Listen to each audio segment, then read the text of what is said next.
NFC Player of the Week was pretty cool.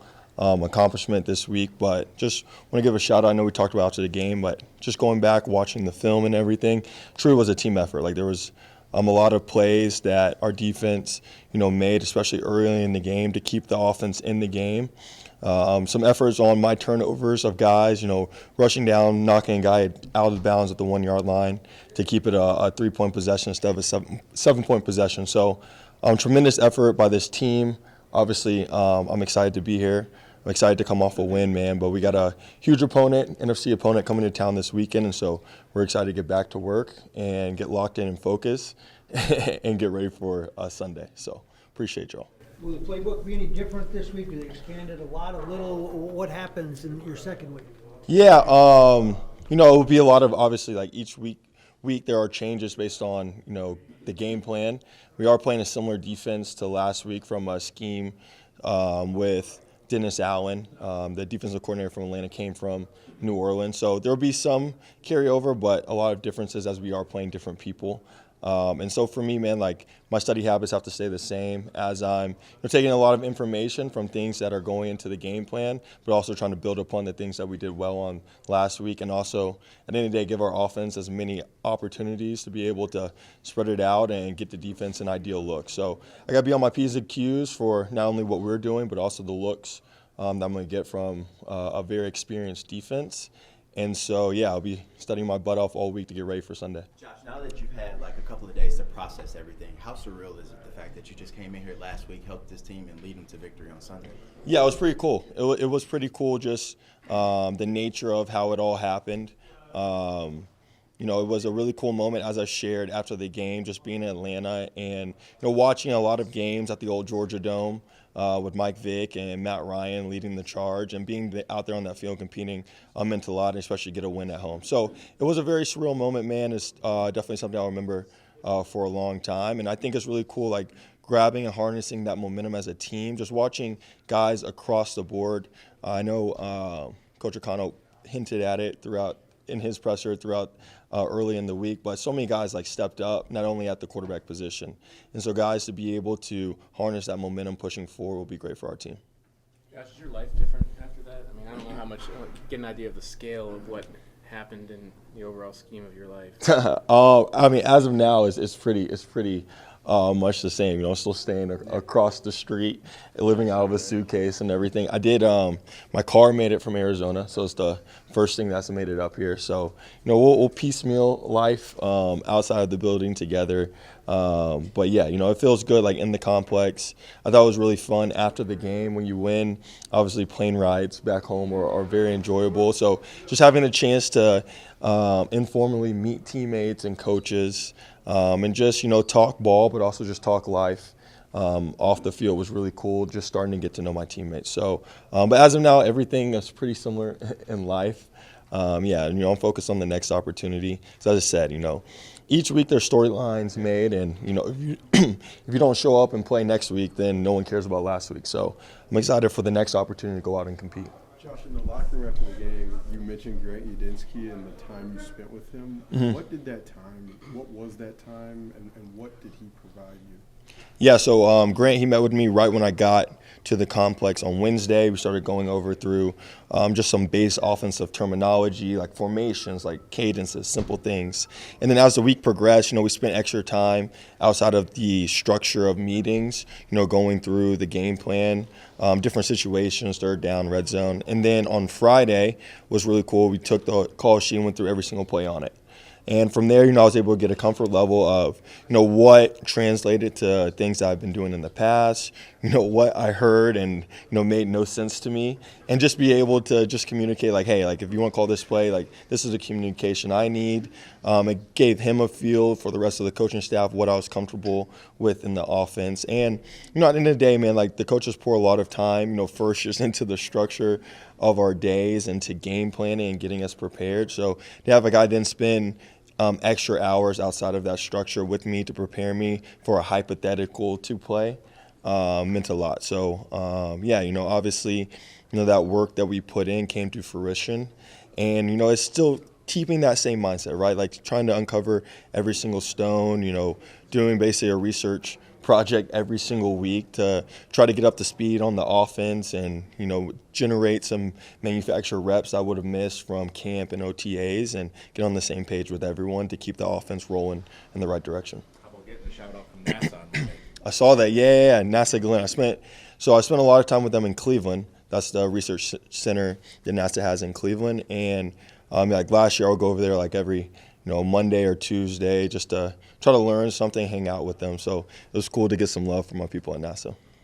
You do your own TikTok? I saw that. Was that I didn't do that edit. I usually do my own thing. I didn't do that edit, but I did pick the song. So I was like, I did pick the Creed. We did have some creative touch for myself. So I definitely have to take credit for that part. I am now. I got to get like a little playlist. I was in the locker room before the game, and someone's like, "Turn on Creed." And obviously, it's a little different than the typical pregame locker room music, as you can imagine. So I had to get up to speed on it all. But I'm taking it and running with it. Along those lines, have you talked to Kirk Cousins at all? I have. He's been in the complex, starting his rehab. We actually share the same agent, so I was able to get connected with him pretty quickly once I got up here. And it's been great to have him as a resource. He's been awesome. First thing he said is, like, if you need anything, want to know more about the offense, whatever you need, don't hesitate to call, text him.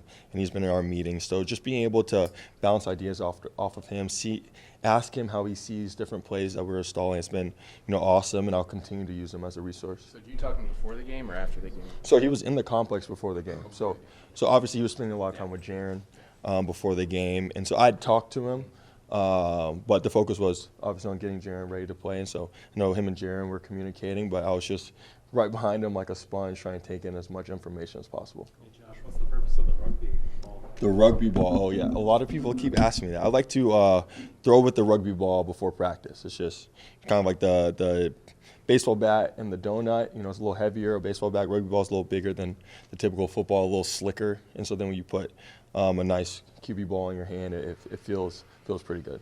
The teammates asking you about that? Yeah, I got receivers now, like want to catch it pre-practice and stuff, so maybe we'll start a new trend or something. Is there science behind that? There's no science behind it. I'm not going to sit up here and act like there is. Just something I just started doing one off season. I saw a receiver coach. He was throwing the ball to receivers, and so then we were doing simulate lines. So when we're throwing, I was throwing the rugby ball a couple of times, and I switched back to the football. It felt good, so I was like, all right, I'll incorporate it. And I'm sure at some point people will try to break it down, add some science behind it, but it just feels good. Josh, obviously you use your legs as a weapon, but how do you view kind of the balance between when to take off versus when to maybe try to get to that third or fourth progression? Yeah, I think it's just a feel thing, right? Like sometimes, a lot of times the pocket's nice and clean. You're able to progress through your progression. Sometimes the defense is in the right call, is able to cover us up. That doesn't happen too often. And so obviously in those situations, you got to use your legs. And then when things do break down or, they're dropping a lot of people in coverages, then there's opportunities for me to be able to use my athletic ability. And so it's a cat and mouse game. You don't rely on it too much. But when it's necessary to use it, it's definitely good to have that skill set. Josh, your presence on social media as a whole, is that you just trying to give fans a look into your life, or why are you so active on TikTok? I just think it's fun. I think, TikTok's a great opportunity for everyone to show their personality. I think, one, just as athletes, we live such unique lives that, people want to know more about, and people have perceptions about our lives. Whether they're right or wrong, they have those perceptions. So for me, I just try to be as real as possible just with what I go through on a daily basis or weekly basis or whatever, is going on in my life, and just share some light in it, I know some people like to have a lot of fun with it. But I just like to be as real as possible. Show people hey, this is what this perceived life is like. If you want to, follow, I try to, make people laugh, help people enjoy my content, but also, provide them with some insight, whether it's about being a professional football player, whether it's about being an aerospace engineer, or, just Josh Dobbs as a human. So, I enjoy having fun with it. A few more for Josh. I saw that. Yeah, I saw that. They were on it. They were on it, without doubt. How are you balancing everything? When do you have the time to go find a place to stay here in Minnesota? Yeah, so luckily we do have off days on Tuesday. They are spent with a lot of study time trying to get ahead on the game plan. But I did have some time to, look around a little bit. So, yeah, well, all that stuff will work itself out. I kind of just take it one day at a time. I got a great support group, whether it's people here in the facility or my fam, helping me out with everything off the field so that I can spend all my time focusing on, being the best quarterback I can be on Sunday. So all that stuff will come together. I'm not too worried about it. Luckily, they got a really nice hotel right across the pond, so I'm not tripping too bad. Josh, what have you learned over your career about maintaining that ball security when you do take off and run? Yeah, defense, right, like the ball, when I was in college, I had a coach who always said, the ball is your dreams, hopes, and aspirations of literally every single person in this complex, right? So it is very important, and you have to take care of it. Obviously, early in the game, I didn't do a great job with that, and then we did a great job with that at the end of the game, which is why we had a lot of success on offense. And so it starts there. We got to take care of the ball, Tennessee Maxim, team that makes the fewest mistakes will win. But that usually comes down to the ball. A team with the fewest amount of turnovers usually wins the game. So if you're taking care of the ball, man, you're usually playing good football. If you're playing good football, you're usually winning games. And so at the end of the day, you got to take care of the football. Did you see your parents after the game? And if so, what was that like? Yeah, I did see him after. I had to do a lot of media, so I only saw him for like 30 seconds, guys. But I did see him after the game. It was pretty cool. They got a chance to come down to the Family Center. As I said, they have some unique ticket plugs in Atlanta. So I think my mom was like right behind our sideline on the field. Like she had like the best seats in the house. So I saw her during the game, and then I saw her after the game. I gave her my jersey and everything, so we were able to take it back home to Alpharetta. So that was a really cool moment, just taking in the moment with them, having them there to support me. I told a story while I was in Arizona, but like my parents have been at every single game growing up, games that I wasn't going to play at or didn't play at or had no chance of playing at, whether it was, travel baseball growing up or, Tennessee versus Oregon my freshman year in Eugene, Oregon, and I'm redshirting and my parents are in the stands supporting. So I have a really supportive family, man, so it was really cool to share that moment with them. Awesome. Appreciate y'all.